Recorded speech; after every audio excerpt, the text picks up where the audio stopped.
One more, I think, with the buck mark here. Today we're going to be taking a look at the K-Zone shooting rest from MTM, so let's go.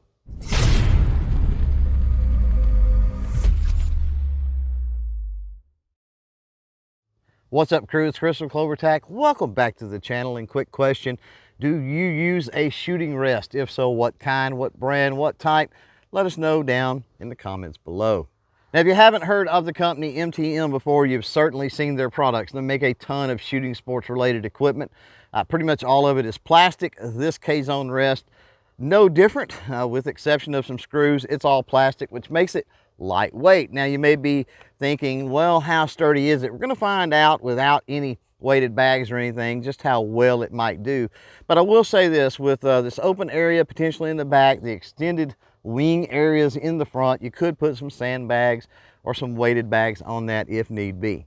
Now, taking a look at the features on this rest, obviously it's got the front rear rest area. Starting at the back, we got the rear rest area. This part is adjustable. You've got a couple of little set screw type knobs here you can loosen up, and you can actually slide this piece forward and backward to make it fit your rifle. Now, since we're talking about this rear rest piece, let me throw this little rifle up here and kind of show you.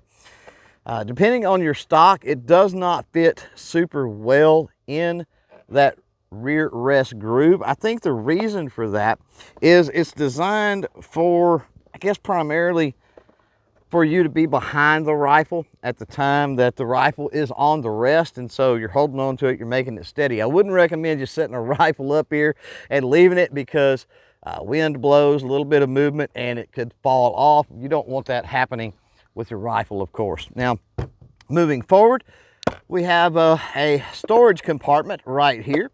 And this storage compartment, of course, when you're using it in the capacity of a handgun rest, doubles as your what would that be? The palm rest or your hand rest area.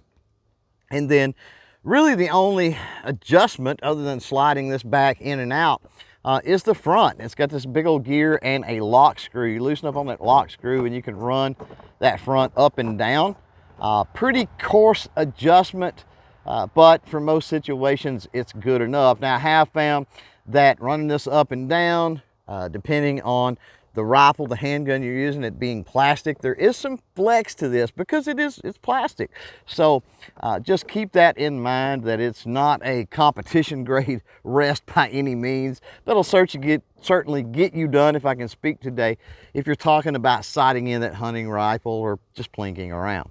Now that all that is out of the way, let's put a few rounds downrange. You can kind of see this rest in action. What I've got here is some Federal Automatch ammunition. And we're going to fire some 10-round groups through the Browning buck mark here, as well as the custom 1022 rifle. See how this thing does. Before we do that, as always, safety first. So I got my eyes on. Now I've got my ears in, and we're ready to go.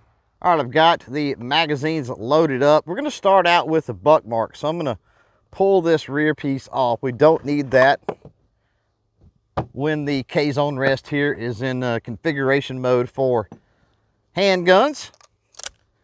Get the magazine in my buck mark, turn my buck mark on. And one of the reasons I want to start with the buck mark is we're shooting at 50 yards. So 50 yards down there at the berm, I have one of our targets from our good buddies, our good friends at Outdoor Products Plus. And if you've ever bought anything at the CloverTac store, clovertac.com/shop, I think it is, or if you want any of the prizes for YouTube channel members or Patreon patrons that we give away every month, this target looks definitely familiar, because I usually send some of these out with those prizes and with those purchases. At 50 yards downrange, I'm probably not going to be able to see the shots, so I'm going for the orange area. If I can keep everything within that orange, I'll be happy. I might be able to see some flyers out in the white on that paper. We'll just see. But I do have an optic on the rifle, so if I shoot the handgun first here, the buck mark, then should be able to come back around once we mount up with that rifle and maybe see where we hit with the handgun. So here we go with the Browning buck mark. Gonna get everything as dialed in as I possibly can. Put one in the chamber. And this is what I was talking about. Once you get on this rest and you get steady, got to be very careful. Here we go. 10 rounds with the buck mark.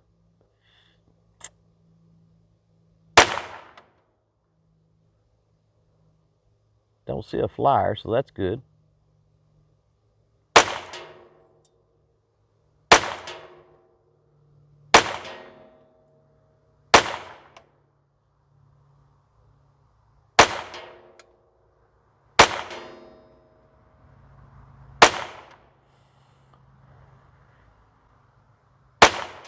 One more, I think, with the buck mark here.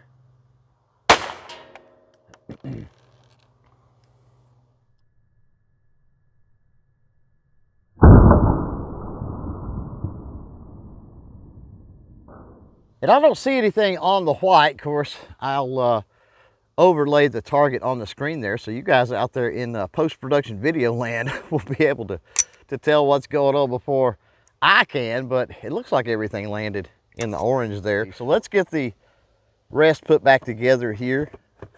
Put it back in rifle configuration.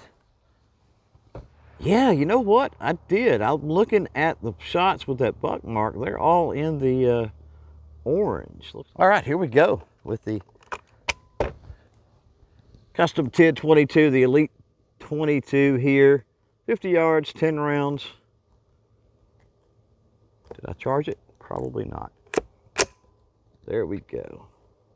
Let's see what we can do. Yeah, with this plastic, once I get on the rifle, it's weird.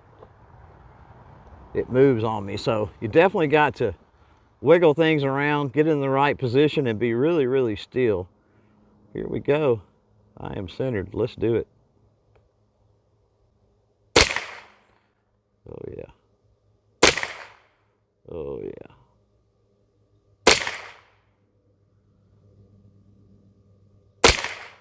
Looks like I'm almost shooting the same hole.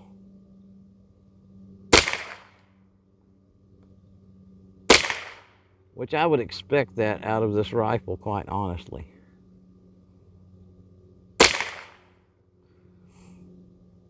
little bit candid here. Hang on.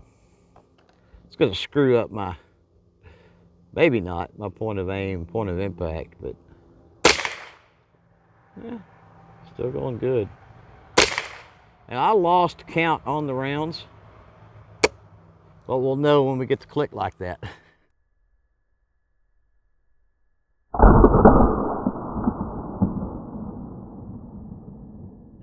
So there was the click. We're empty.